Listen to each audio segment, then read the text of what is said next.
Here's another reason why you want to take control of what you're doing. Everything kind of funnels into the only winning move is not to play the game. I don't know, guys. This whole thing sounds pre-recorded.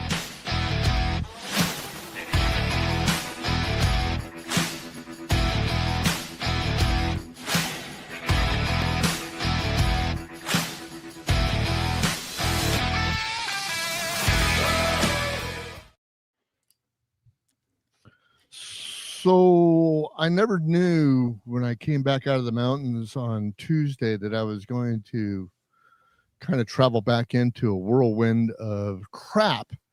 But here we are on a Wednesday night, 7:00, which is way off of our time slot. And unfortunately, I went off this morning on a tear on the Weathered View about what was going on with the North Carolina girl that got slashed up and killed. And you can go out and get that on your Captivate or any podcast app that you want to. But I never thought in a million years that I'd get a text from Ken today at I think it was 12:10 that he messaged me and said Charlie Kirk got shot. My phone blew up as soon as it happened. Yeah. And I'm like, what the hell is going on? I immediately went over and went to X and started looking at stuff, and of course the videos were starting to drop, and the close-up shots were starting to drop, and it was you knew when you saw the real horrid video of it that he wasn't going to make it. And there was no way. Yeah, No unfortunately way. There's a man that I kind of hold up to Martin Luther King. And, he was a man of God. He was a Christian. He was a father. He stood for something, and he made young people that followed him in the college ranks comfortable to where they're at in an environment that they're in that is all the way hostile. And I just want to say this out loud, because this morning I kind of ranked myself along with the people that are just so sick and tired and fatigued over what's going on with the crime in our country.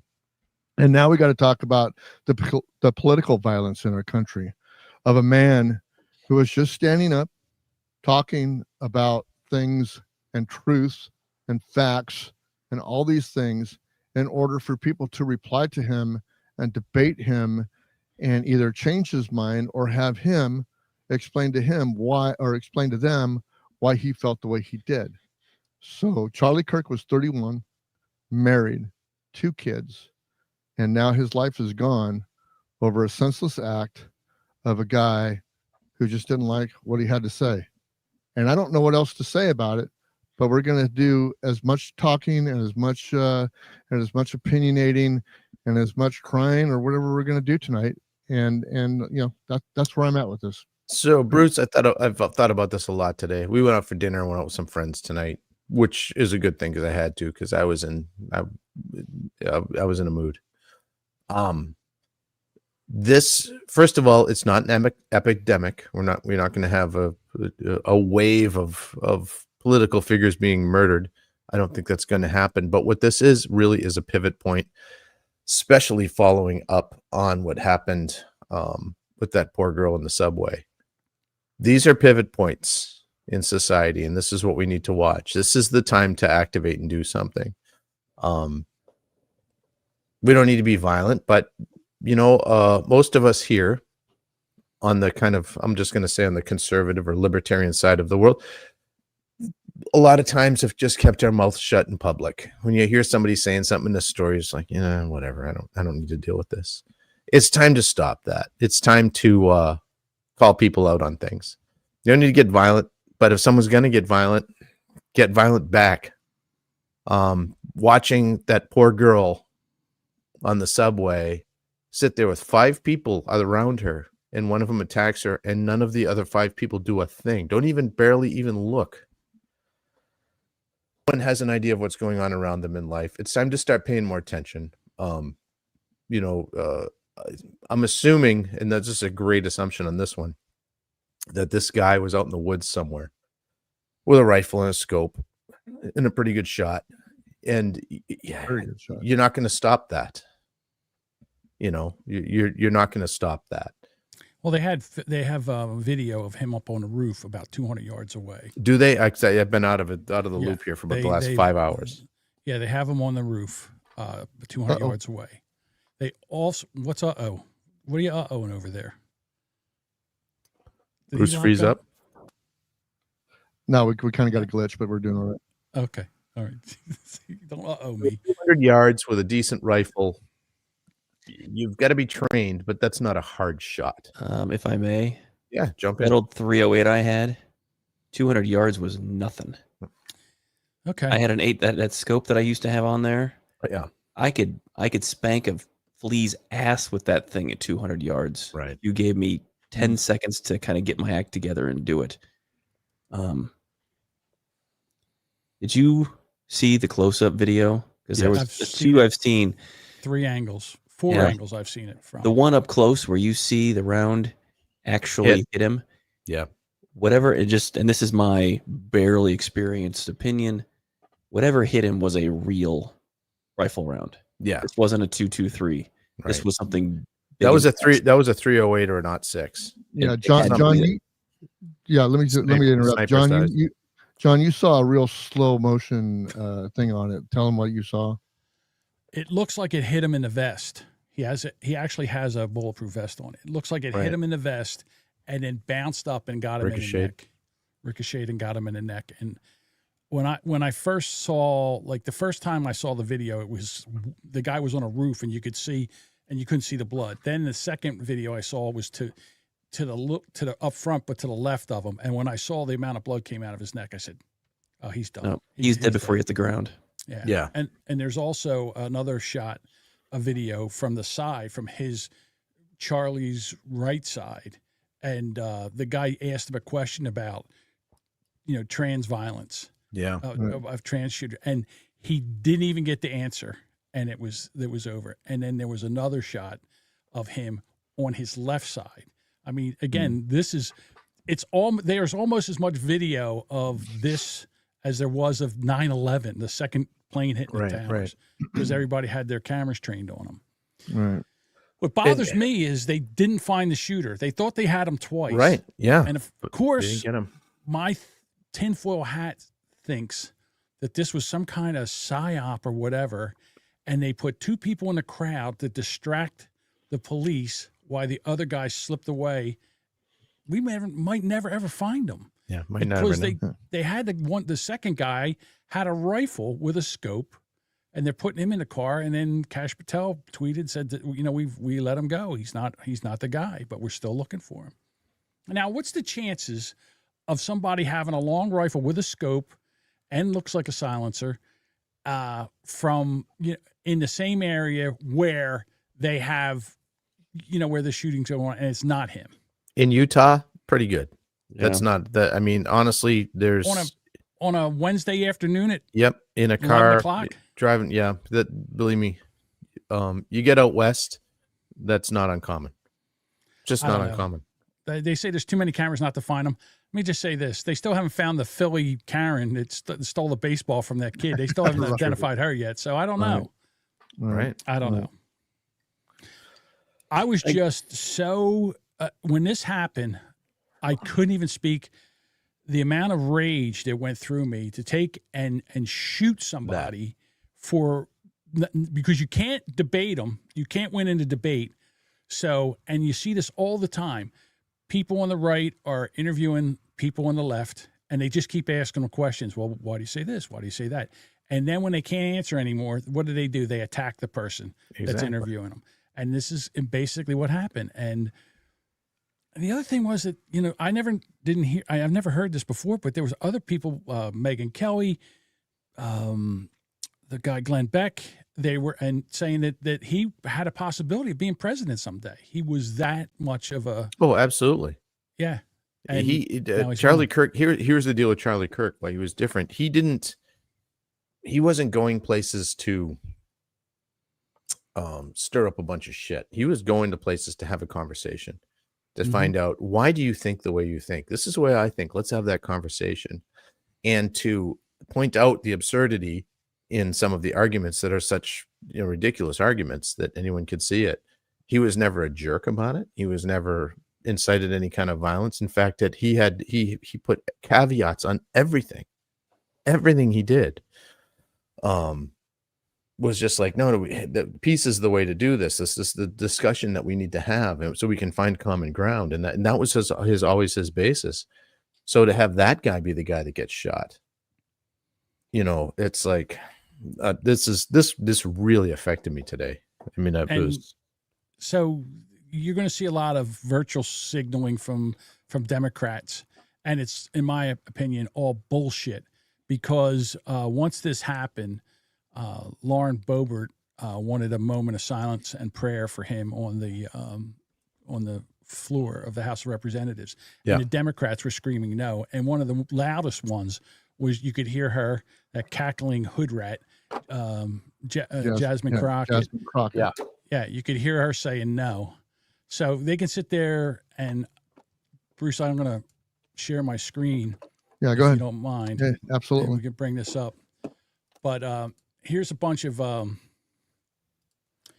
tweets from the left of what they're saying about this shooting. So you got Nancy Pelosi. This horrific shooting today in Utah Valley University is reprehensible. Political violence has absolutely no place in our nation. Cory Booker, we must call political violence what it is: evil and an attack on our most fundamental values. Now, all these people were sitting there saying that, you know, they need to, you know, we have to attack Trump voters. And, you know, they're all saying that, you know, Trump's a Nazi. And, yeah, I mean, you got Jasmine Crockett, the hood rat. Today's act of political violence in Utah against Charlie Kirk is absolutely disgusting and unacceptable. I mean, so we have all them virtue signaling. But again, I got another one. If you take that down for a second there, sir, or let me get to this one here. This was yesterday. The senator from Connecticut, Charlie Murphy. Oh, God, useless guy. Or Mr. Chris Useless. Murphy, not Charlie Murphy. Charlie Murphy's it's whatchamacallit Murphy's brother. Let me see if I can run this. Here you go. This is him yesterday. Like we're in a war right now to save this country, and so you have to be willing to do whatever is necessary in order to save the country. I don't know what else to say when you have someone saying something like that, and then you're shocked when this happens. I mean, I got plenty of videos of people celebrating him getting shot. So, well, you can remember too with online and social media being what it is, people are being shown what the algorithm thinks that they want to see. So there's echo chambers, and none of this political rhetoric is any different than it's been for a million years. But the difference is now it's being fed to you, filtered, so you're just seeing your side of the story. And obviously, you can make a paper tiger out of the enemy that way very easily. mm-hmm. That people that are going to be, mentally unstable, or even totally mentally stable, but just completely believe things that just aren't so, can do something like this, because now they've spent years hating on Trump and hating on the conservatives or the Christians or whatever group you want to pick. It creates a situation where something like this can be easily justified, even by a sane person that is just driven to want to make a radical change. Go ahead. The same people that have family units just like us are the same people that are demonizing Trump, that are demonizing Charlie Kirk, that are demonizing the values and the morals and the virtues that we all feel as Christian guys. And I don't understand it. And I was telling John before we got on the show today, it's just, I've got to cut more people loose, man. And I feel bad about that because I have to cut people loose. But number one, I'm doing it for their protection because I don't feel like I can handle myself in a situation right now where it would be politically charged. And also, I don't feel safe in their environment anymore just because of the fact that I know that there's some people that are progressive liberals, Democrats, that are really fine people. I mean, they really are. I mean, those ones I know, I can discern them, but there's other ones that hang out with them that I have no idea what their intentions are. And I'm not about to step into a situation where I might act stupidly, because I'm a hothead. I might be 65, but I'm still a hothead, and I don't want to go to jail. I really don't. It's Charlie Kirk. I was watching some of the videos today of what he was saying. And at one point he said that the Constitution was built on Christian values. And, and if you don't have those Christian values, if you don't believe in God, then the Constitution doesn't really work. Right. If you have a secular, I guess, a point If you of have view, a secular view, it doesn't. The Constitution won't work. And right now we have a divided country. We need a divorce. We really do. We should figure out where how they were splitting up the figure out where the lines voting are. the voting lines. Right. Whatever they redistrict Gerrymandering. We got to gerrymander the country. We should all the conservatives and all. We should go to one side. And then all the liberals, they can take the other side, and they can do whatever. They can put their communists in there and all, and then we can watch them just devolve into chaos. Haven't we kind of done that already with the blue cities and seeing what LA and what some cities look like, San Francisco? I think we've already done it. It's just we see it. If I may, we've had this conversation a while back about how people take and they have an opinion. They tie their opinion closely to their emotional response to whatever the idea is. So that when you disagree with their opinion, it's an affront to them personally. And they can't tolerate it because they've not been taught that we all have opinions. We're all entitled to an opinion. Right or wrong, you get to have yours. Well, when you listen to the news and you watch people sit there and call the other side racists and Nazis and then they go punch a Nazi, then they can justify this violence. It'd be the same way where they would say, well, if you found, if you could go back when Hitler was talking, what would you do? And the Democrats really they have been calling for violence. They have been calling for violence against the right and Trump and his voters. Absolutely. And this is what happens. And they can't back away from this. And we're not going to let them back away from this. No. In other words, no. And I'll be honest with you, these Republicans, they don't have a hair on their ass if they don't storm in there tomorrow and demand that this rhetoric be stopped. And then they stop talking about the other side, the other Americans, just because there's a different point of view, as the enemy. They don't have a hair on their ass. And I will lose total respect for them. So we'll see. It's not like it's already been done anyway. I mean, we're sitting in a divided country with a divided populace that 50% believes in this, 50% believes in that, or we'd have no. I'm just so sick of people just saying the Republicans and conservative people are just bad freaking people. I mean, basically that's what they're saying right on the line. And that Trump is the reason that all this stuff is falling apart. This stuff has been going on for fucking decades. I was born in the 60s. It was happening in the 60s. It was happening in the 70s. It was perpetuated in the 80s. It gained ground in the 90s. It kept going in the 2000s and so on and so on. And here we are. This is what you're. They can't even stop themselves right now. This is what you're on to, Bruce. It started small at the turn of the last century, 1890s to 1910s. The progressive era started coming in. This has always been happening. If you look at political commentary and political cartoons from like 1900 to 1910, they were absolutely brutal to each other.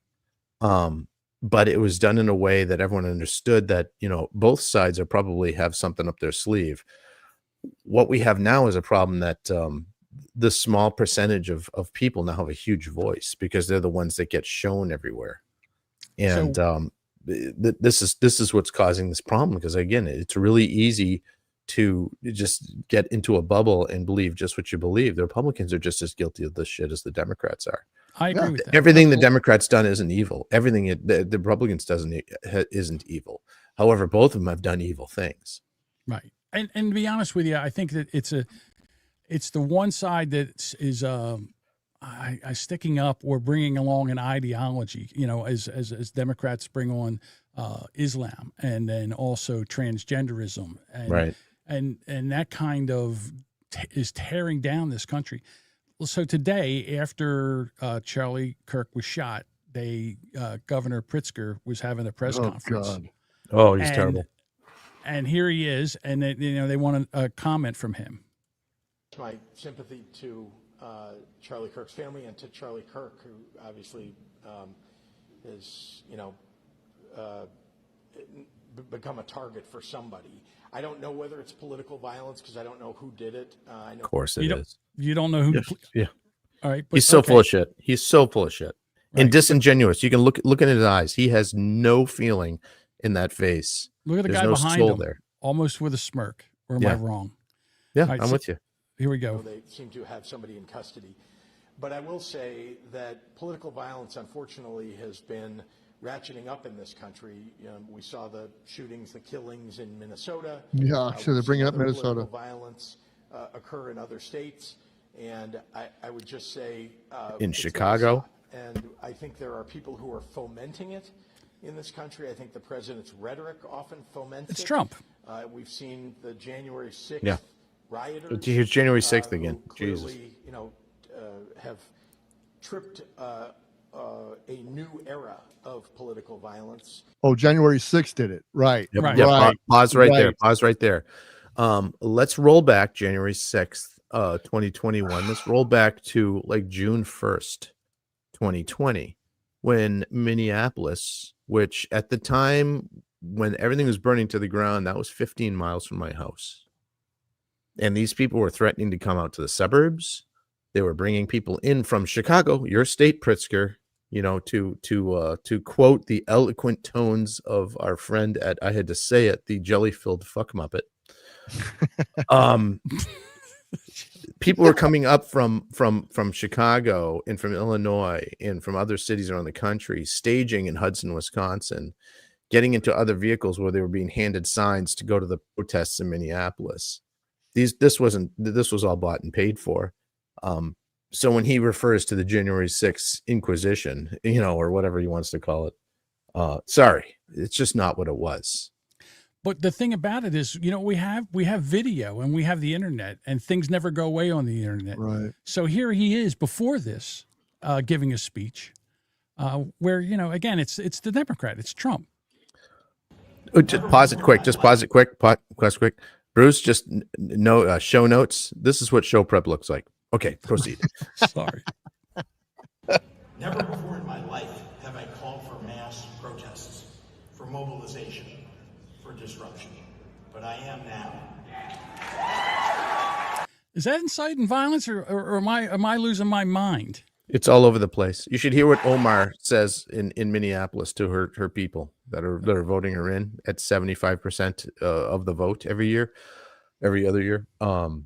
These people are inciting violence. And here's what they don't understand is there's a lot of people like me that have been keeping our mouth shut, keeping down, keeping our fists unclenched. This changed it this week. Cody says the volume's low on this. I'll try to, because to me it sounds like it's coming. Like I almost jump when I play these. It's a little low on that one. The rest of them will sound good. All right, so here let's continue on to see what he has to say.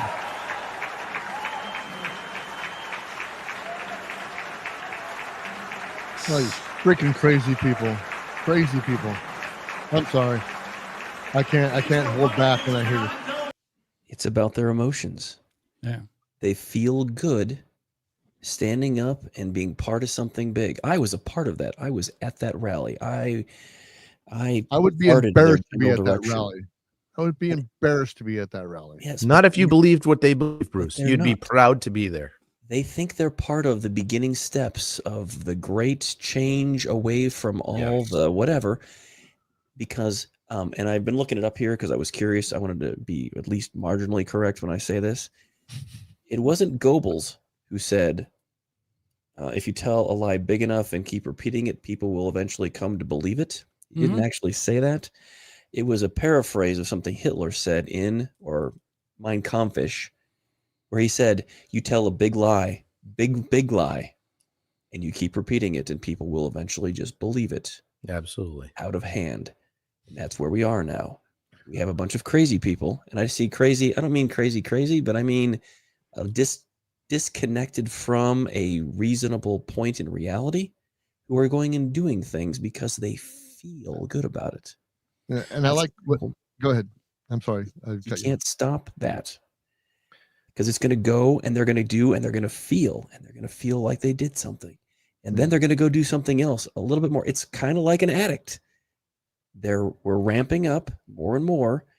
We have people on both sides who just keep ratcheting down the activity, and it's just going to get uglier. Yeah. And I think McSugartits has said it good. It's just like Maxine Waters threatened the jury for Chauvin's trial as well. Maxine Waters has been the mouthpiece for political violence for as long as I can remember. And this woman keeps getting elected. And, you know, I said this morning, that the people that are in these blue cities that are, you know, experiencing this violence, I'm sorry, guys, this is your fucking fault. I'm not going to sugarcoat it for you. I'm not going to do anything. And whether or not conservatives live there or not, that is their choice. But the fact of the matter is that you guys don't get out and vote. You don't have, like Kenneth said, you know, time and time again, the Republicans don't have the balls enough to freaking get up and do the same games that the Democrats do. And what happens is you got these blue cities that are just going fucking crazy, and y'all fucking deserve it. I mean, if I was God, I'd just say, fuck it. Y'all deserve it. And, you know, and I hate to say that about pillars of salt, baby. Pillars of salt. Pillars of salt. Exactly. So Bruce, I'm gonna go even deeper than that. It's they don't deserve it. They've been fed this by 75 to 100 years of an education system that has slowly, by design, changed the way that people learn on what civics is, what things are, how the government works, what's right, what's wrong, how to run your life. And you know, as the socialists and the progressives at the turn of the century in the 1900s started taking charge, you know, some things happened that are celebrated in this country. Everyone looks at Roosevelt. Theodore Roosevelt is this awesome president that made the national park system stuff. It was the largest government land grab in the history of the world. And it was wrong on every level, from top to bottom, side to side. Everyone's like, oh, but the Grand Canyon. Okay, great. Most of the land west of the Mississippi is owned by the government. Most of it. Not some of it, not a little bit, not a percentage, most of it. Yeah, I've looked from there, from the map. From there, they did the same thing in the school systems. They said, well, what we got to do is we're not going to change this and that and the other thing.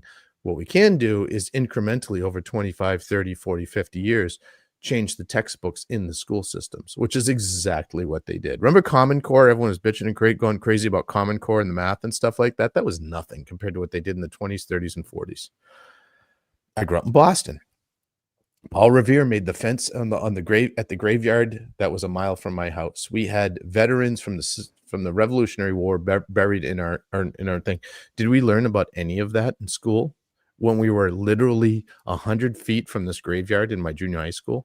No, not once did we even walk over there and see it.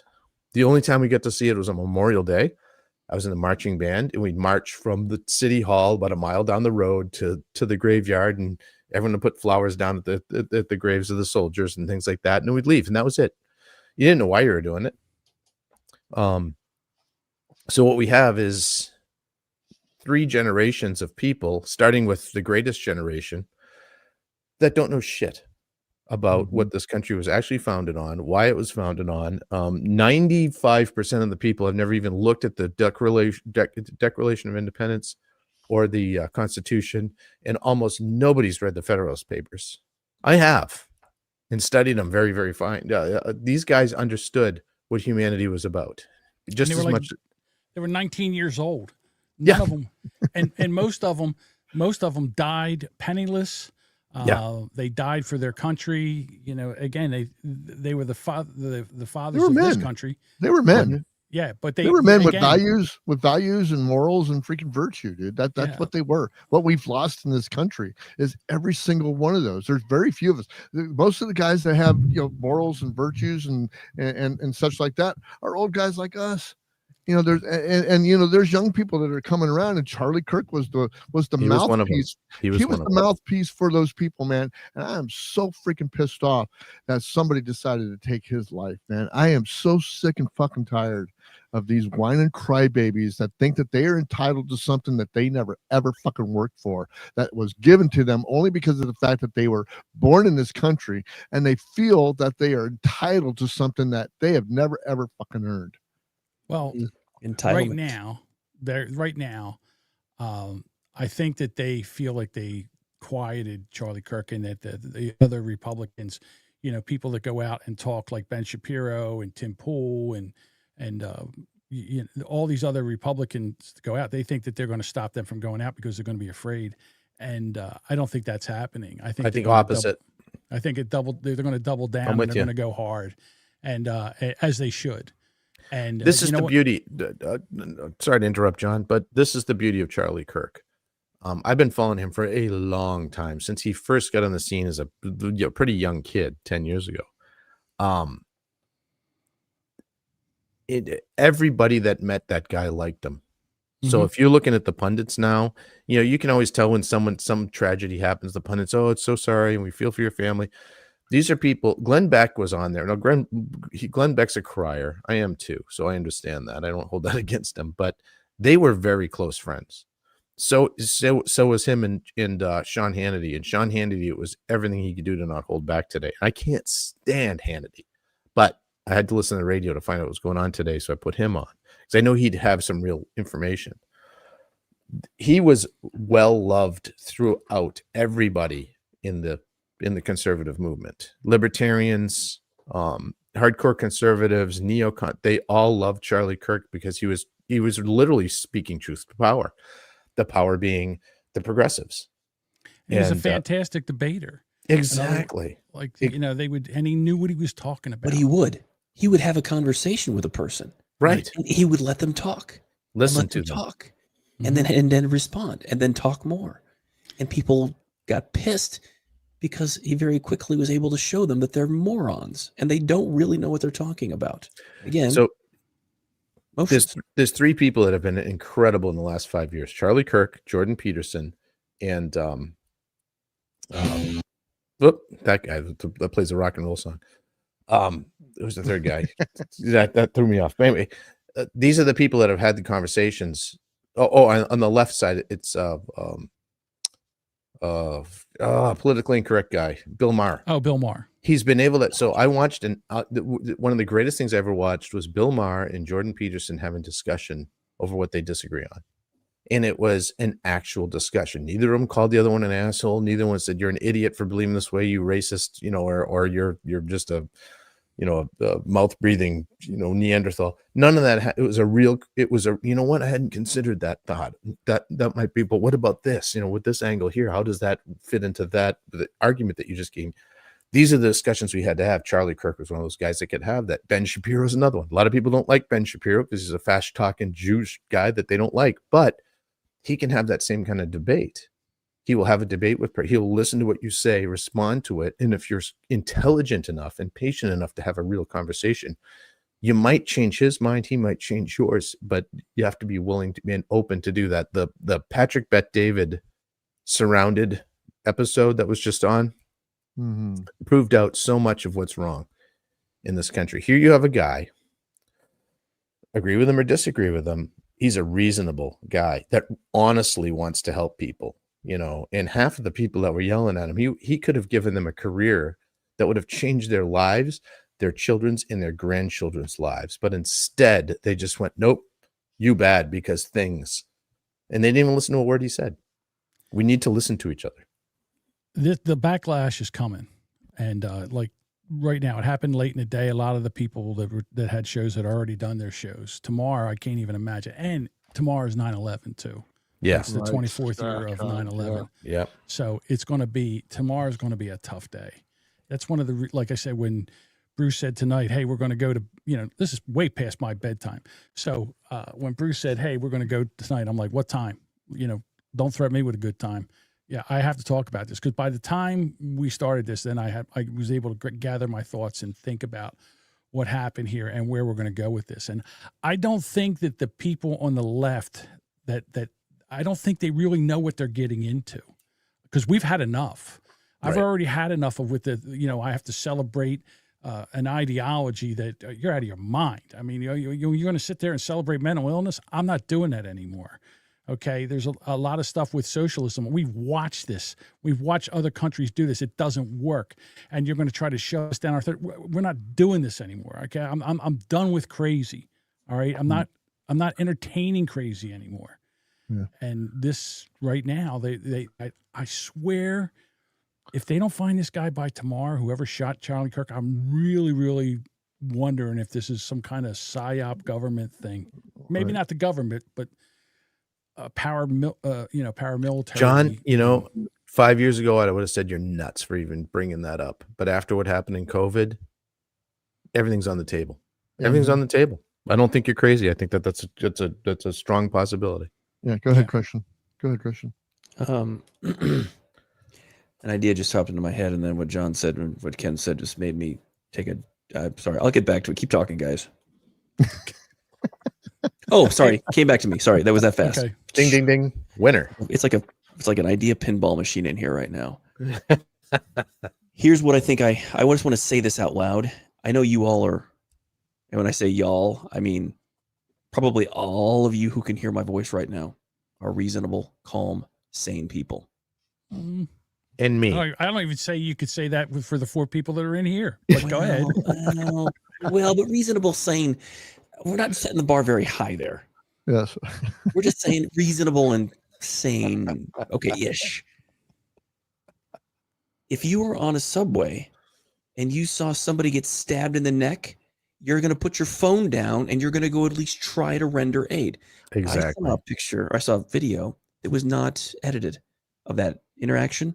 Yeah, I did too. And the horrible people, they pulled out their phones. Mm-hmm. They just recorded it instead of trying to do anything positive for anybody. Why? Because they wanted to get views on their page. No, that's not why. Because in New York City, an ex-Marine or a Marine stood up and took down a mentally ill patient on the subway. And while the guy was struggling, the Marine broke him, choked him out, killed him. All right. And then he spent the next year and a half getting destroyed. Destroyed in legal. Thank God that people GoFundMe basically most of his legal fees. But he almost went to jail for I don't even know how long for manslaughter. Instead of saying thank you very much for being a good citizen and protecting the people on that train, he ended up getting, again, the people in these democratic cities are more worried about the criminals. Even in North Carolina, the people in North Carolina are coming out and saying, oh, we shouldn't say, he had a hard life or whatever. I don't care if he had a hard life. He just stabbed somebody in the neck 3 times because she was white. And they say, oh, you can't say that because she was white. Yeah, you can, because they got a video of him saying, I got that white girl. I got that white girl. Yeah, we're saying give me that nonsense that it's not racial. It is racial. So let's stop sticking our head in the sand. Stop playing. This isn't defense of the guy. That guy that stabbed that woman in the subway, he was capital K crazy. Regardless, shouldn't have been on the street. He should have been institutionalized somewhere where he could not hurt anybody else. And the judge that released him the last time knew it. Should be disbarred. Out. The judge that let him go should be disbarred. John, like you just said, it's the system. We have got a system that does not do what the system is supposed to do. It does how we feel about things. Right. And that's ugly, because if we don't keep this set and use law, our feelings change occasionally. And next time it's going to be different. And now we're playing whack-a-mole with life. And at one point, whack-a-mole gets to be a little bit ugly. in the big picture. See, the Democrats don't want people to fix things. Donald Trump saw what was going on in D.C. when Big Balls got attacked and they tried to, to carjack him. And then he sent the National Guard in there, and within 2 weeks, he had the whole place straightened out. They're cleaning the graffiti. They're picking up the trash. Their crime was down. Carjacking was down 83%. And they showed the people of the United States how easy this is to do if you want to do it. And now he's saying, listen, we're going to go to Chicago. We're going to do this and all. And they're freaking out because they don't want this fixed. No one can tell me any different. Why wouldn't you? It's just as much a business of crime as it is for homelessness and is for everything else that is their little baby, that they want to fund. Any type of social safety net that they have is funded by the government. They don't want to lose that tax money. They don't want to lose the status that they have. They don't want to lose their minimalist type attitude that says we are the minority, so therefore we have the big voice. And it's sickening because those of us that are actually paying the taxes, those of us that are actually supporting this stuff, we're sitting back and we're going like, what? Look, why are we doing this? Why are we doing this? And now one time that we start, having a voice, having somebody like Charlie Kirk come out and say, look, this is wrong. This is the way I think about it, but let's talk about it. The guy gets shot in the neck. He's dead. Let me put it this way to you. John said something that's very good, very poignant. They don't want the things fixed. They actually do want it fixed. They don't want to fix it the way that it would actually work because it would prove the other side is right and was right the whole time. It's a Ponzi scheme of ideas. This is what the left does. It's all good intentions. It's all we're going to help you. The man has held you down, and whoever the man is that day, that's who they point to. But what they realize is the man is the one that has some of the solutions are the man. The idea that putting National Guard in Washington, D.C., I had zero problem with it. It's a federal land. That's what you need to do. I have huge problems with them doing it in any other city. However, it's exactly what needs to be done. But Pritzker knows that.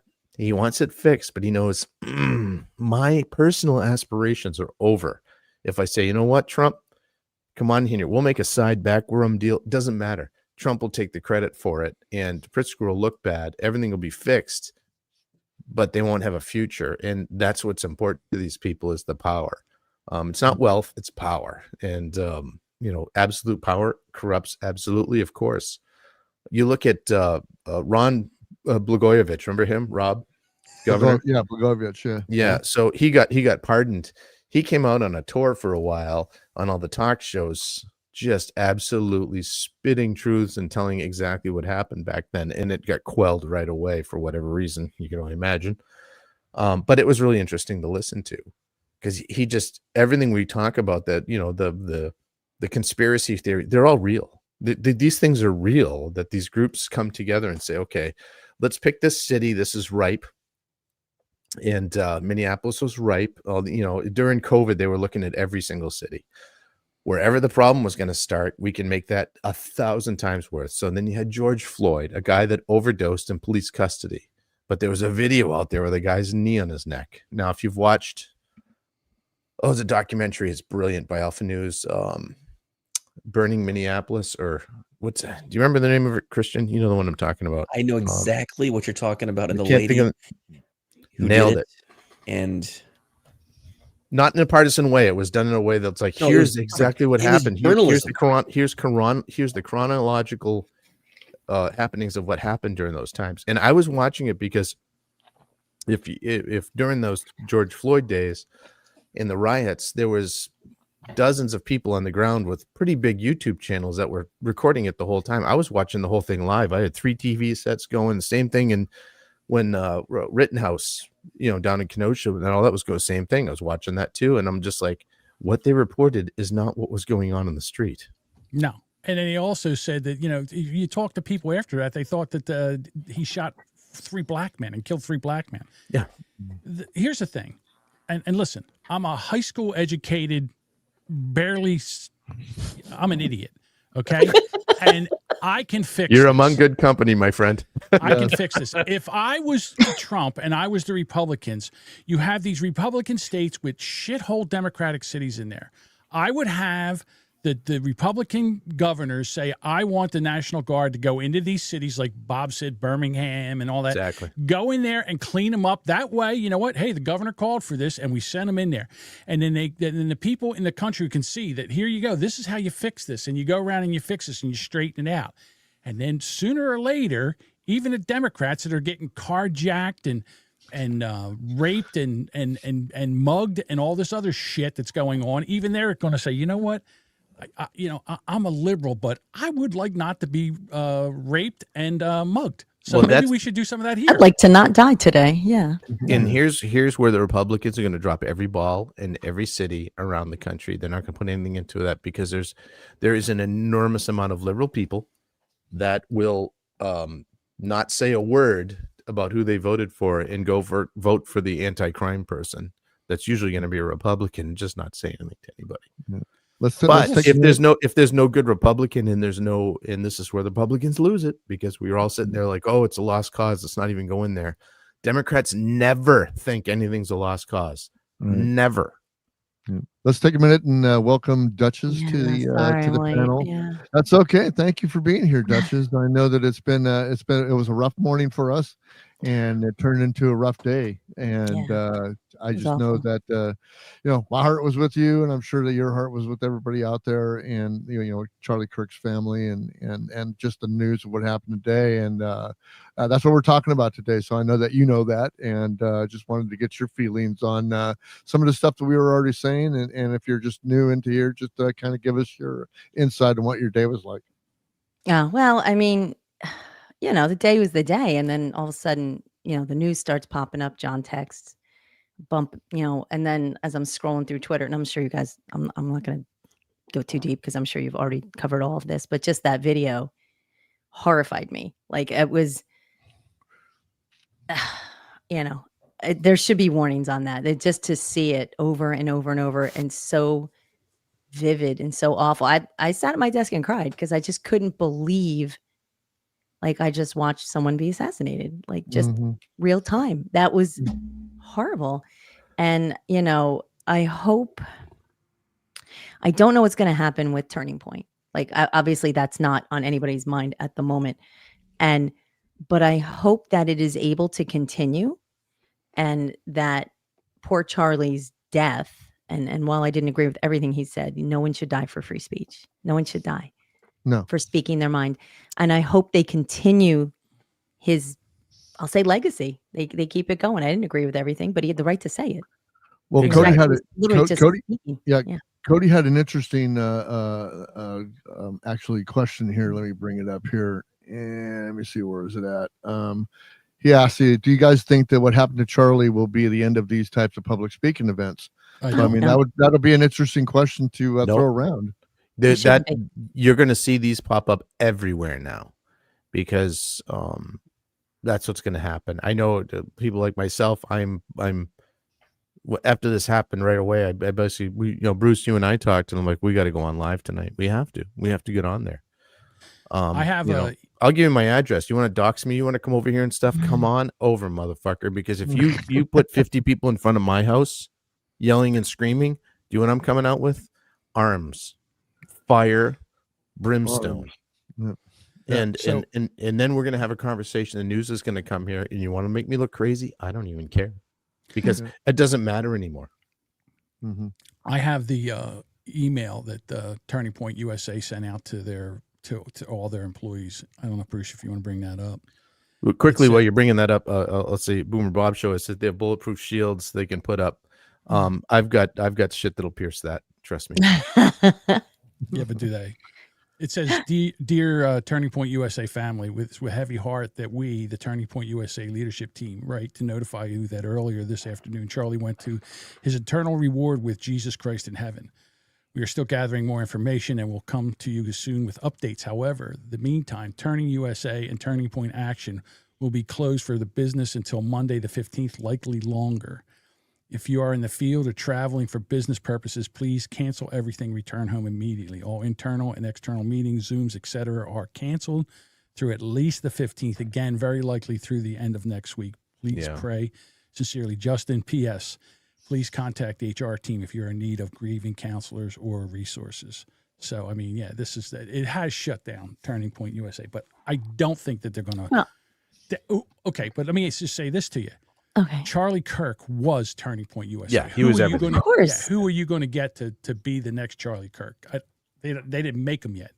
No, to be exactly. And that's why I say he's the MLK of this generation, and especially of the young generation of these college-age kids and these, these people that want to have a voice, who want to have a free voice, who want to have a voice that nobody's going to actually, I don't want to say argue with them, but at least have an across the aisle handshake situation where you can talk decently. And it's on the positive, Bruce, on the positive. Let's look at this. What Charlie has done for the last 4 or 5 years with going to these colleges, he has garnered thousands of followers, millions of followers, but thousands of really rabid followers that are young people that will pick up the torch. I honestly believe these people are going to watch this happen and be like, not in my freaking country. Now you can look at it and go, okay, there's no reason to shoot him other than from what he was saying. There's absolutely, that's just not a random guy. I'm going to shoot somebody in an event. He was targeted and picked out for that. And even if he wasn't, that's the way it can be portrayed. And that's what they're saying. They're like, oh, conservative rabble rouser gets shot for saying it. And the way that they're putting this is it sickens me. And I'm not going to get into a bunch of debates on Facebook and Twitter. And I just, that's worthless.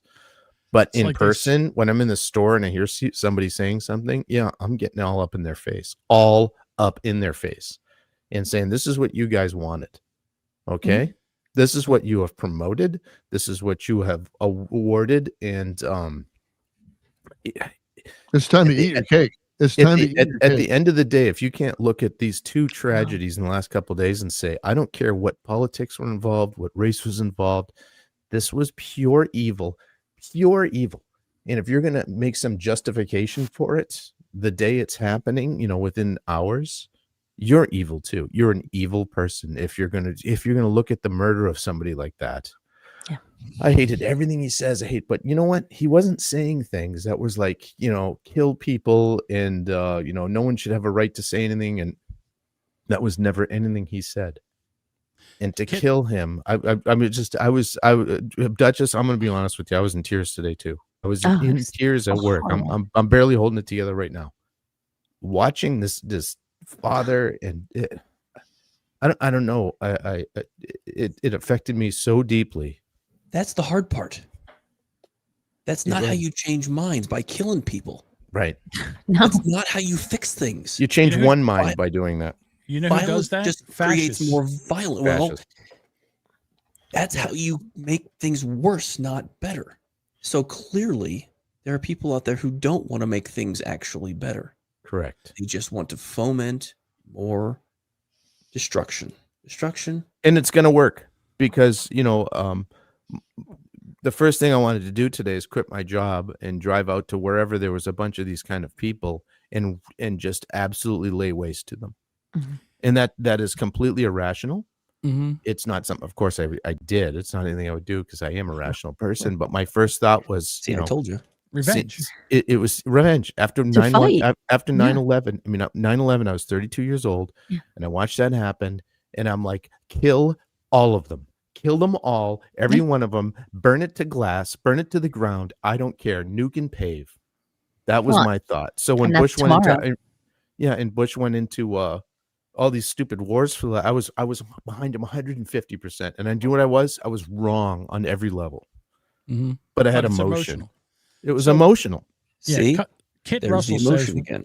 What about Scott Pressler, who's another Republican advocate who is in New Jersey now trying to flip this state, and also was very what he did in Pennsylvania was one of the reasons that Pennsylvania flipped the red, and one of the reasons why Trump won.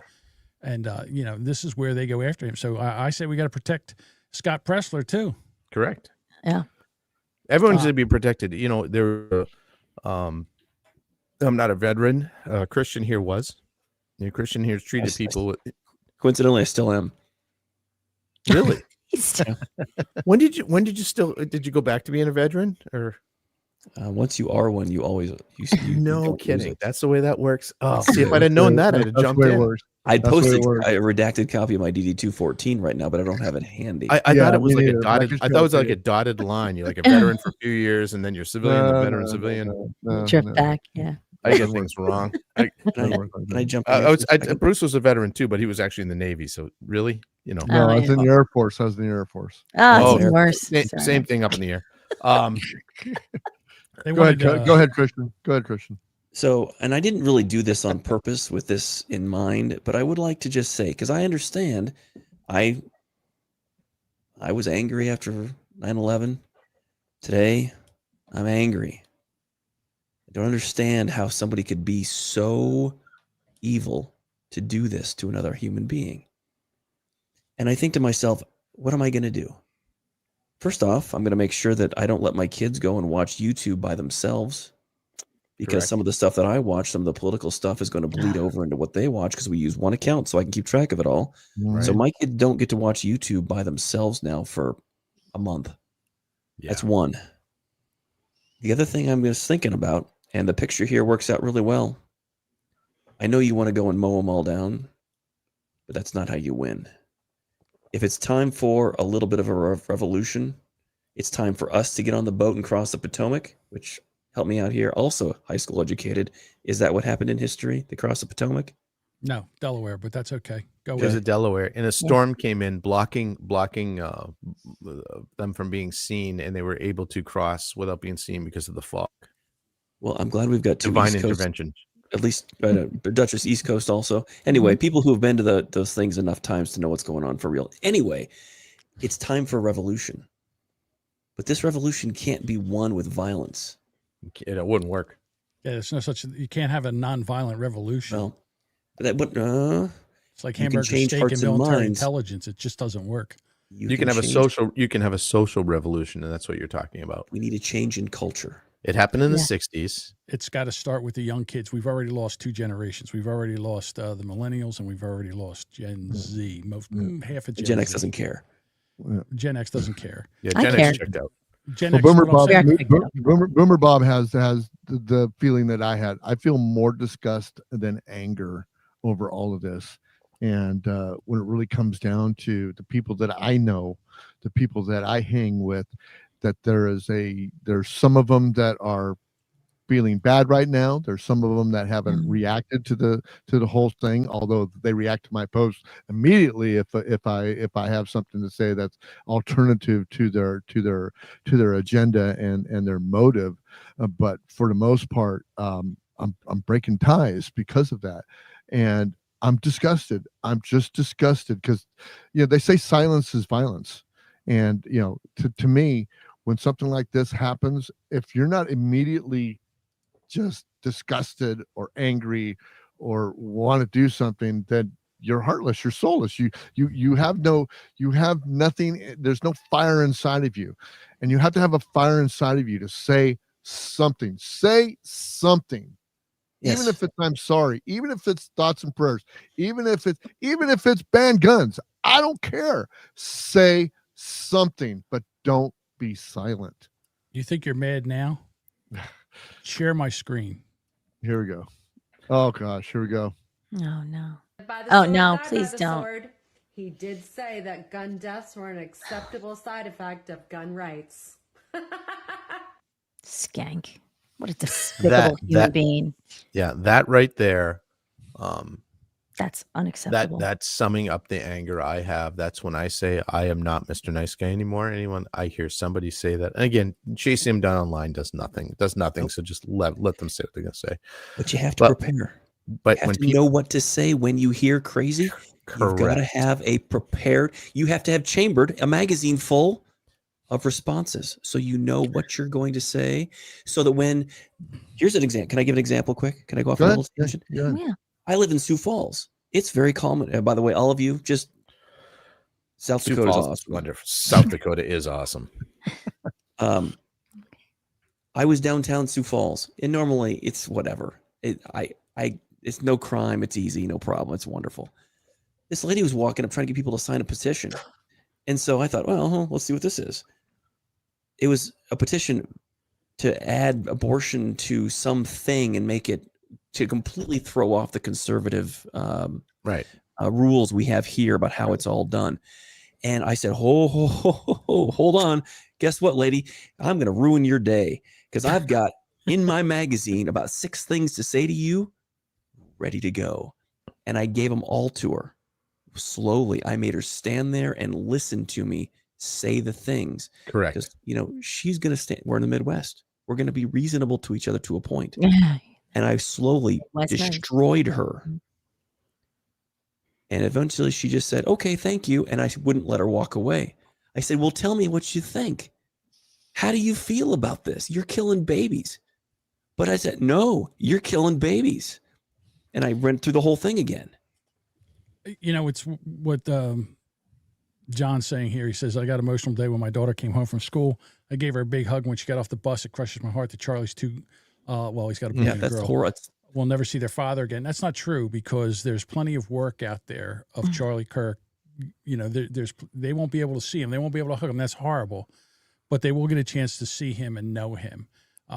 That's learn his legacy because exactly right. My guess is Charlie's raised the children in the Lord. I'm pretty sure they'll see him again. It's just going to take 70 or 80 years. You're right. It's going to be there. It's going to be there. I just, to see the beautiful family that is left behind, and this, like I said, this is what disgusts me the most. This man was 31 years old, beautiful wife, 2 beautiful kids, just out not preaching, just saying truth. Talking. Can I mention this, Bruce? Bruce, can I to people? Yeah, go ahead. Talking. This is in the same vein of exactly what you're talking about. Let's take the political world out of it. Let's take the United States of America and what you can do here. Through just the power of his voice, he created a multi-million-dollar operation. Was able to spread information, good information, and across the country, across the world, really. And the whole world is mourning this right now. He's the picture of the American dream snuffed out by evil. Literally, yeah. It's going to be a shame if Turning Point USA can't continue. It's going to be a shame because then they feel like they won. They might. They took down the whole organization, which was basically going in and re-teaching the students that they were teaching. In other words, they're ruining everything that the professors and the liberals were teaching them. Charlie Kirk was turning that around and talking common sense and actually bringing them back, and that's why they couldn't have this. And by doing this, if they take and tear down Turning Point USA, which was in colleges all over the country, there's chapters all over the country, that would be a shame because then they feel like they got to win. John, you have something up that you wanted to share? Yeah, because the first thing that MSNBC wanted to do is they wanted to go into basically cover your ass mode, and they were worried. Now they're worried. They're worried about what's going to happen next. Maybe the conservatives will have somebody, and there'll be more violence. People are really upset, and they start lashing out online, and they start blaming others for what led up to this. I mean, we see it when Democrats are targeted. We see it when Republicans are targeted, and we're seeing it with this. Anna Paulina Luna, who's a representative from Florida, has put this out on X. She's blaming the Democrats. She's blaming the rhetoric the Democrats use calling Republicans fascist. She's saying you are the hate. If you're in the FBI field office and you see this sort of stuff bubbling up online, how worried do you get about somebody taking up the cause of Charlie Kirk and lashing out on somebody who's seen as a Democrat or somebody who is a Democrat? Now you're worried. Now you're worried. That's a good worry. Exactly. Yeah, you should be worried. I've got something to share here too, if that's okay right now. Yeah, yeah. Dennis Prager, who you guys may or may not know. He's Yeah, I know another guy that a close friend of his. So he put out a statement.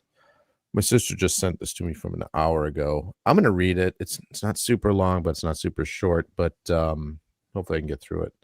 So Dennis says, here's the Dennis Prager, just so you guys know I'm not making this up. He says, as an American, as a Jew, and as Dennis, I am devastated at the assassination of Charlie Kirk. The truth is, as I write these words, I can't believe I am writing them. I am in a denial stage of mourning. Sorry, guys. It's okay. He's summing up what I feel here, so it's hit me hard. Hey, yes. You want someone else to read it, Ken? I can read it. You send a text it to me, and I will read it for you. Or do you want to do it? Let me work through this. Okay. It's important I can at least function. As an American, we have lost the most articulate spokesman for America and its unique value system, a country founded to be free based on Jerusalem and Athens and Judeo-Christian value system in the Greek emphasis on logic and reason. I almost said emphasis because sometimes I get it on the wrong syllable, but I have to take aside. Anyway, Charlie was a uniquely gifted individual who in his teens created the largest movement of young Americans committed to preserving and growing America and its ideals. He tirelessly went from campus to campus, from Oxford to Utah, dialoguing with any student who wished to debate him, which is true. Using his vast reservoir of facts, his exceptionally speedy and articulate mind, he gave them what seemed to be an unlimited amount of time, and then calmly eviscerated all of their anti-American, anti-Western, and anti-Judeo-Christian positions, which he did very well. I watched an inordinate number of these exchanges, and thank God that Charlie Kirk was there to do his work.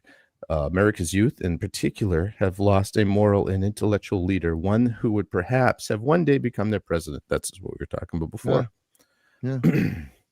As a committed Jew, I thank God regularly that a non-Jew, a committed Christian, became one of the few great public spokesmen on behalf of Israel and Jewish communities outside of Israel. Few Jews could match Charlie's knowledge and eloquent arguments on behalf of those two entities. As Dennis Prager again, I've lost a very close friend. Charlie repeatedly visited me in various hospitals. For those of you that don't know what happened to Dennis Prager, he had a fall. He's been hospitalized for months. He was barely pulling through. Anyway, so he had visited me in various hospitals that I have been in since November 12th of last year. I'll give you an idea how long he's been laid out. When I suffered a catastrophic fall, which left me paralyzed, or when his members of the nursing staff heard that Charlie Kirk was visiting me, my room became the most popular one in the hospital. Charlie brought me the manuscript of his forthcoming book, arguing that everyone, Christians as well as Jews, should observe Shabbat, the Jewish Sabbath, just as he and his family had begun to do from Friday sundown to Saturday sundown. It was a measure of our close text coming in. It was a measurement of our close relationship that he dedicated the book to me. His brilliant exposition of these arguments provide clear evidence for the non-necessity of a college education for most young Americans. That's a big deal. He says, all right, my heart breaks for his widow, Erica, and for his two children who have lost a great man and father as great of a man and father as children can have. And for Charlie, who did not live to see them grow up. For one of the first times in my 20 years with my wife, Sue, I have seen her sob uncontrollably. It's almost over. The Prager home is in deep mourning, as are the homes of countless Americans. The loss to us personally and the country is generally immeasurable. I made it through, guys. That was rough, but that summed up where I'm at with this. I'm deeply hurt, and I just thought that was a really good explanation of Charlie Kirk. It's today when I was trying to talk to Duchess about this. I said, I would love to go on, but I don't even know if I could talk about this. And then just going through Twitter, I ran into a post by a poker player that, I watch because I'm a fan of poker. And he basically summed up about, what I felt. And it made me able to talk about this again and go and said, you know what, I need to go and I need to pull clips and I need to get online and talk about this. But this is what he said. Terrible news every day, but this one shook me. The up-close video is disturbing to say the least. Charlie just goes around, sets up a tent, talks to people, often at colleges, places of learning, ideas, discussions where this dialect should take place. It's exactly the type of behavior we should aspire towards in a functioning democracy. People who care enough to go around and discuss and spread their ideas. A democratic and free society is the marketplace of ideas. Sometimes the market disagrees with you, and that's just the way it goes. If you disagree with him or anyone, do the same. Set up your own tent. Talk to people about your ideas. Do it independently. Or even follow Kirk around, set up a tent next to him, and debate and debunk. This is a healthy dialect process, and it's the type of democracy I want to live in. But that's not what happened here. Truly, our society is sick. It's turning lazy and evil. People believe that the best thing to do is kill someone when they disagree with who they are, even if they are peacefully talking to others. So lazy that they can't even be bothered to take the time to confront and argue their side. And so arrogant that they believe someone who disagrees with them is in the wrong without actually engaging. So extreme that their solutions is to kill someone as relatively non-extreme as Kirk. It's disgusting and it's sad. Democracy is truly the God that is failing us, and witnessing this in real time, and people like this assassin are just the proof. And that was what gave me the, to get off your ass and stop feeling bad and just get up and start doing the work. And this is what we're doing. We're doing the work, and we're going to continue to do the work. Not like he did, but what we can do. Well, they may have silenced him, but that we can't let that silence us. No, it's not going to silence us. We can't let that happen. And wait till you see what happens tomorrow. Yeah, See what happens tomorrow. I'm with you, John. I am with you, John. There's going to be an awakening. I agree. Mm-hmm. Much like with the poor Ukrainian girl who they got no zero coverage until it hit the internet. We talked about this morning on the morning show. Is that regular news is irrelevant almost now, because all of this stuff that happens online is how we find out about things. So and it's forced them to look at this Ukrainian girl and try to some narrative that doesn't work, because there's a video and you see a guy, and I'm not saying anything about race or anything, you just see an evil human being stand up and kill another human being in real life. Those things need to be seen by people that will be disgusted by it, and then say, you know what? We've been putting up with this too long. I've been voting for these people that have allowed this to happen. For crying out loud, it's time we stop. This person over here says, I have a better idea. Let's try that for once. So the CNN George Costanza, I can't remember, he got fired once and they brought him Brian back. Stelter. Brian Stelter was on today, and he's sitting there talking about what happened to this woman. And he's basically saying that, it's not that she was killed by somebody, it's that Republicans pounce. Of course. And that they're using this to, basically be racist and be right about their racism. What and balls? I wanted to reach through the screen and grab him by his chubby little fucking neck and squeeze until he passed the fuck out. John, did you hear this one this morning or this afternoon when CNN came out and said, someone comes out and goes, you know what it was? It was probably just some overzealous supporter just shooting their guns off in the air. Yes. Yeah, like we're in the old fucking West, right? Like we're in the old West. Like you guys do when you get together, John, you just shoot your guns up. John, I damn near got in my car and drove to CNN headquarters with my AR. I'm telling you I right damn now, near did it. But it just shows you that they have no understanding of how guns work, or Right. how Republicans or conservatives are in the gun. Stupid That's what they they think, that they're in the hood, and there's some hood rat's got a gun, is turning it sideways and just shooting. Right. That's not how it works, and it just shows their stupidity. But they need some kind of narrative. They got to change the narrative. In other words, this is what has to happen. And they're the good light at it. is shining but so they're also bright good on at it. them. they have to deflect this light somewhere else. Yes. But I don't think they're going to be able to deflect this. No, This is now the sun's out. Before it was Yeah. just a flashlight in the dark room. Now the sun's out and the roof is off the building. Well, they've Nothing made him to- a martyr. They've made Charlie a martyr, Right. and people have to. And again, never been an enormous fan of his, but you can't deny what great things he had done. And now the outrage needs to have that ripple effect, and it needs to remind people and just stand up, be strong, don't hide. Do the right thing. You do something. You brought something up great, Duchess. You don't agree with everything. I don't either. Mhm. In fact, when I first started watching him, I thought he was just a douchebag. Pompous asshole. Pompous asshole, douchebag. Just here's another right wing. Oh, holier than thou Christian. Oh, this is gonna Bit, yeah. little bit. That's what I thought. And the more I watched him, I'm just like, okay, part of Kinda that's makes his some shtick. sense. You got to Yeah. have a little bit of something. Kind of Rush Limbaugh was, by anyone that knew him, one of the kindest human beings ever. But he portrayed himself as a completely egotistical. I'm the best person in the world on his show. That wasn't him.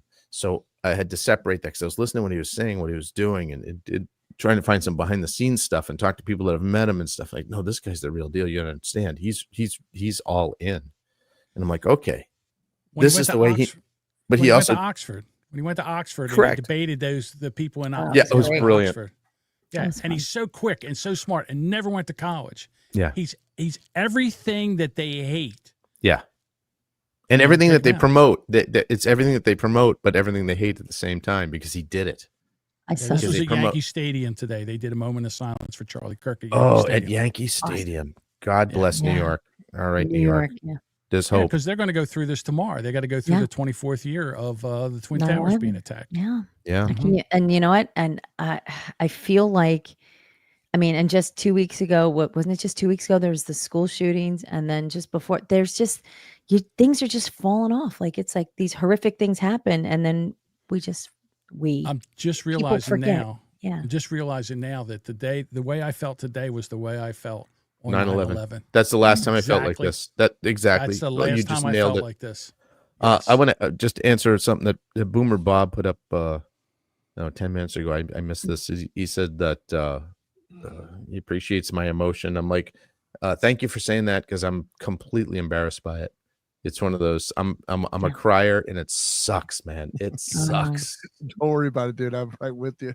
Dude, I cried this I'm a morning. crier, too. I I'm cried a talking to crier, John too. earlier. I cried on this morning. Yeah, It's hard. It's You get yelled at enough It's when hard you're when to me, Charlie was an emotional. icon. It was an icon that I did not know that I followed loosely, but I knew the impact of what he meant to the people that followed him. And he had, Right. like you said, he had thousands and thousands of followers. He impacted a generation of kids Millions. that did not feel comfortable where they were at, and he made them feel comfortable. And he also made those people that were mostly against him feel comfortable also with honest answers and Right. honest dialogue, and which was most of them had never had in their whole life. And maybe, just maybe, they'll take something away from his death and go, maybe I do need to think about something. And it doesn't matter whether they're gay or trans or whatever the case may be. It really doesn't matter. If they just take a little bit away of what Charlie meant, then This was Charlie. He was a success, right? This was his brilliance, and this is something I found out too in my political career. You're not going to change the mind of the radical moron that you're talking to. You're not going to change that person's mind, but the 17 people around them are going to start thinking. And once you get that thing, I was a radical. Hey, like I grew up in Massachusetts. Both my parents are school teachers. I went to Minneapolis to art school, for crying out loud. There is no more liberal world than I lived in, and I am not liberal anymore. Michael Dukakis was a friend of our family. I mean, we're that Oh, I'm level. so sorry. So he was a nice guy. He was a nice guy. Terrible candidate, but a nice guy. His family was great. I mean, just good people. But I'm not a liberal anymore because I saw it. Because I was able to, through just living life, going, wow, you're wrong about. You're just wrong. This doesn't happen like this, And well, the crying makes you a little bit of a liberal, but that's okay. Oh, liberal leanings. No, the crying makes me a pussy. And you know what they say, John? You are what you eat, Dick. Oh, A little levity. I mean, I don't mean anything bad by that. John, if you want to go there, then you have to go. If you want to go there, then you have to go to that show. Oh, that's right. That's our morning show. I'm sorry. Here I am, all serious again. Go ahead, Christian. Loud. Try to have a decent show here. Look at I screw it all up. Sorry, John. I apologize profusely for. Don't apologize. Killing your buzz. Where was I going? Oh, yes. At one point back when Jordan Peterson was really, really popular, when he was kind of on his big initial ascent, I was paying attention to everything he did, and I have one of his books, and then he said, go and get this other book. So I got that book, and I haven't read much of it, but I did get it. And as I understand, and I think is it Dostoevsky? He was a Russian, and he was a Russian. He loved Mother Russia. He was on board. He was down for the struggle. And he did something, or his family did something, or somehow he ended up in a gulag in Siberia. And he thought he deserved it. Yeah. And he's had time because he's in a gulag. What else is he going to do but think? And eventually he got to a point where he realized it's all wrong. It's all a big lie. And to win, we don't have to change in everything. We just have to get one person to stop telling the lie. And from there, somebody else will stop. Exactly. And somebody else will stop. And what did Charlie do?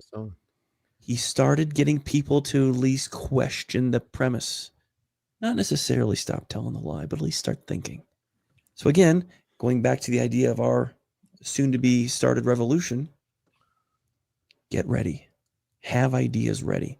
So that when jackassery rears its ugly head in front of you, you have a cool, researched, and correct way to help them process that this all is just a mess. And it's okay to say, I don't want to do this anymore. Yeah. So in the world of cooler heads prevail, there's a part of that I believe in, part of it that we need to throw out the window. The cooler heads prevail right now that needs to be thrown out the window is the idea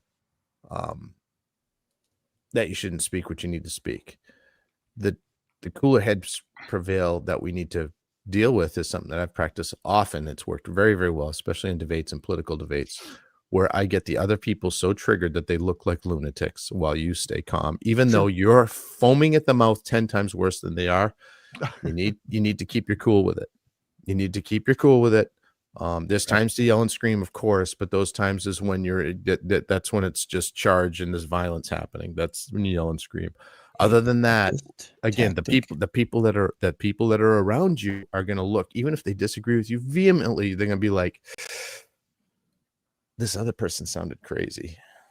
Yeah. This guy was making sense, and at least he wasn't crazy.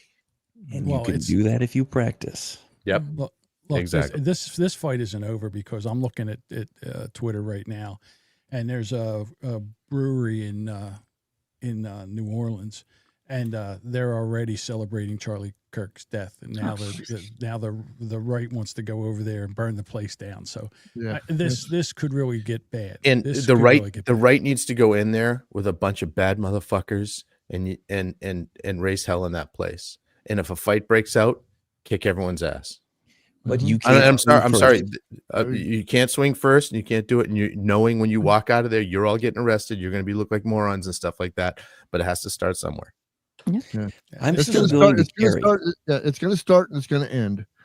But we've got some time in front of us that is just not going to look pretty for either side at all. I mean, really. No. I mean, this is a spark that has ignited a furor, and I'm praying for everybody right now that is all around. I'm cutting ties with some people just for the safety of themselves and myself, and it's unfortunate, but and I have a hard time sometimes, like I said, controlling myself. And if I'm around those who are celebrating Charlie Kirk's death, I'm going to punch somebody in the throat. And then I don't want to get punched in the throat being around people that I don't feel safe around. So I'm going to take a hiatus from those people. I might come back. I might not. A lot of people I've walked away from, I've never walked into again.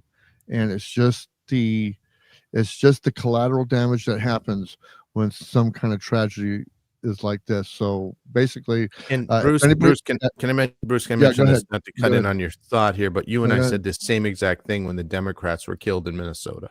Right, exactly. We said the exact same thing. This is not a left or right thing. This is a humanity thing. Right. Yeah. A lot of people going to get fired in the next couple of days. Bruce, if you want to bring up what I have there. Yeah. Here's Amanda Dotson. She's a emotional support teacher in the district school district of Lancaster. Charlie Kirk was a racist, a xenophobe, transphobic, Islamophobe, sexist, white nationalist mouthpiece who made millions of dollars inciting hatred in this country. Whether he was his genocide denial, his transphobic tirades, his pushing for mass deportations or normalizing Trumpism for years, the man stood for nothing but hate. I extend absolutely no empathy for people like that. In this situation, my empathy is reserved for his children. May they grow up to live in a country that is the total opposite of everything their father envisioned. May all of our children grow up to live in a country that values their lives enough to take gun violence seriously and reject any person who would try to justify senseless gun related deaths, especially the death of children. She works with children. Fuck her. So here's how we do this now. This is called cancel culture. Everyone needs to call that Lancaster school system, share that thing with them and say, this person needs to be fired immediately, or we're going to have 200 people in front of your offices tomorrow saying this is a person that, again, if we don't use these tactics, it's not going to work. The libs of TikTok are already on it. They already have the district of Lancaster. They already have the street, Lancaster, PA, the phone number. They're already on it. That's how we do it. That's how we do it. We use their own tactics. I've been saying this for Chris. You remember? Because Christian would help me when I was running the Tea Party, and I would sit out there and say, "All right, you guys, we need 27 people to show up at this place here next Tuesday." And then, oh yeah, everything's great and stuff like that. You'd have one person show up, and that was usually me or Christian. If you're not going to get up and do anything, this is why I got out of political activism in the GOP, because there are a bunch of absolutely do nothings in the Midwest. And this is the kind of thing. So the libs of TikTok, good for you, because it's exactly what we need to be doing. These people need to have some real pressure, not from the law, but from society, to go down there and say, look you can disagree with the motherfucker. Even if he was all of those things, even if you were right about every bit of it, he didn't deserve to die. His children shouldn't be have no father now because of that. Remember what I said about this? There's some kind of like psyop about this. Like this was so if Bruce, you can share my screen right now. So Candace Owens says, anybody knows anything about this, please comment below or email tips. A private jet under the tail number left Provo Airport an hour after the shooting. Suspiciously 30 minutes into the flight, it drops off of ADSB illegally and reappears heading back to Provo approximately an hour later. So I guess they turned off their transponder. Oh, okay. All right. So here's a private jet, hour after the shooting, leaves the airport, turns off the transponder, and then an hour later is found going back to Utah again. You know what, Bob? My next coloring book is all going to be dots. I'm going to send it to you, and you're going to connect those fuckers. Then you're going to make art, because that is you connecting some dots right there. There you go. Well, tomorrow we're going to be on the Weather View. Some of us, if they get up in time, but we're going to talk about things that we should not forget, because tomorrow is a 911, and we should never forget about all kinds of things, and mostly about the media and the way that they shift things and the way that they talk about things, the way that they deceive us. Because personally, I don't watch the news. I get all my news and all my stuff from either somebody prompting me, or I go over to X and find a couple of things, and then I investigate them more and more and more. And that's how we do this show. It's how we do the morning show. It's how we do this show, the Weather Report on Sundays. If we're not doing entrepreneurial stuff, we're doing stuff like this. Unfortunately, I think on Sunday we're going to go kind of into the same direction. And speaking of Sunday, Bruce, yeah, go ahead. I've reached out to our friend Representative Meckland from Minnesota. Okay. And I haven't got an exact confirmation yet, but I believe he'll be on our show to talk about what happened in Minnesota, this among other things, because right now Absolutely. in Minnesota there's a big gunfight about to happen, gun rights fight about to happen. So glad I moved. I'm so glad I moved. Me too. Hey, listen, What a if we shit wanna- show. If you want to end on a happy note, Yes. Yes. Please. Breaking news: MSNBC has fired Matthew Dow over his Yes. comments where he Oh my stated God, yes. Charlie Kirk deserved to be shot. Wow. Winner, Ding, winner, ding, chicken winner, dinner. winner, I'll chicken ding for that. dinner. That's Winner, Now winner, disgusting. chicken What a dinner. horrific That is good man. news, Bob. Thank you for that. Well, I'm sure that everybody knows that's tuning in that Duchess and Jamingo are part of the Boomer Bunker, and they have their show on Monday and Thursdays at 3:30 or no 6:30. 6:30 Eastern. 5:30? Eastern time. Eastern 5:30 time. my time. 5:30. 5:30. And that And if you miss the show, you're really a douchebag because it's one of, it's so much better it's than a ours. it's a show that you have to watch live to Yeah. really get a lot out of Because it. as I appreciate stated before, they do things like show prep. Yeah. We try. Wait a second. But John and Duchess, really, I appreciate you guys coming in and spending a little time with us Apologize for the lateness. and reflecting. That's okay, but reflecting on Charlie Kirk's life and actually doing a little bit of therapy session because both me and Ken needed this tonight. We were I both did on the too. ceiling. Yeah, we were both on the ceiling, and it's very Happy both of very you at the odd same that time. anybody has to take Ken off the ceiling. You always have to take me off the ceiling. Yeah, you're always hyper, but if you gotta get Ken down, that's stressful. And Get Christian, him down it's with an nice old to see you fashioned though, again. that we could trick him down with that. It's already- Christian, it's our gone. long lost producer is Miss still you, in the house when he Christian. comes by. Oh, Yeah. Bruce, you Where's don't need me Ethan? as a producer right now. You've got enough of the show under control. I'm just sitting here being quiet. And then me and Ken will be back on Sunday, and we're gonna have. Apparently, we might have Shane Mecklin on, which would be great. And if we can get Walter Hudson to back him up I'm too, that would I'm be working on Walter. fantastic. So we'll see how that goes. Jamingo, you might want to look up Walt if you're not familiar with Walter Oh, Hudson. you love Duchess, Walter. too. He's amazing. Well, he's a black conservative activist, and now he's a representative in Minnesota, and he is absolutely on fire. You will love this guy. So check out Representative Walter Hudson. Go to his YouTube page. He has. I think we talked to him on election night. I think. Yeah, election night he was on with us. Oh, Yep. yes. Yeah. Yes, he was Guy's with us. Yeah. guy's fantastic. Watch him because he has national. I don't know that he has national aspirations, but he's got the talent to be national. So Could So be. CNN is on right now, and they're saying that the manhunt for Charlie Kirk's killer, no one's in custody. Yeah. And the law enforcement analysis is Charlie Kirk's killer was a skilled sniper, wasn't No an shit. amateur. Who got an Duh. individual who went to a rooftop dressed in dark clothing, found a sniper's perch, made a very long shot. A single shot resulted in his assassination. This is the They're full kind of of person shit. that would have planned to get in silently, be invisible, take the shot, accomplish the mission, take the gun with them, and leave little evidence behind. This tells you that this person was not new to shooting, that they understood exactly what type of long rifle to bring, what type of optics in terms of scopes and sights to have on that, and the windage and what might affect the shot from that distance. This is someone who knew exactly what they were doing and is probably known to others. This wasn't an amateur. And then you take that and then go along with the plane that flew, and then the transponder went off, and then all of a sudden it came back on again. And then these two other people that were arrested that looked like they were a part of the shooting, and they thought they had them. And now you've got yourself a nice conspiracy. Where's the tinfoil for my hat?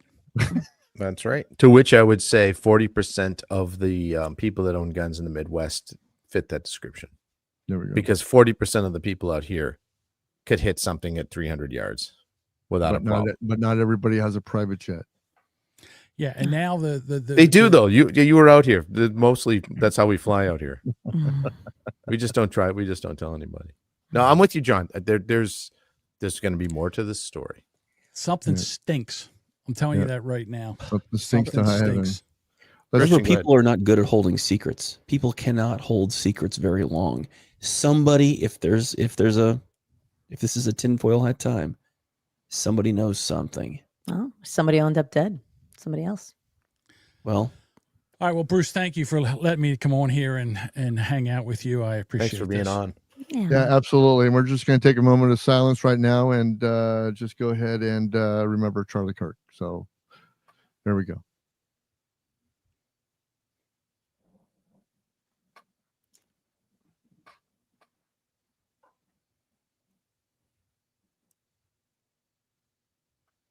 We'll see you guys tomorrow.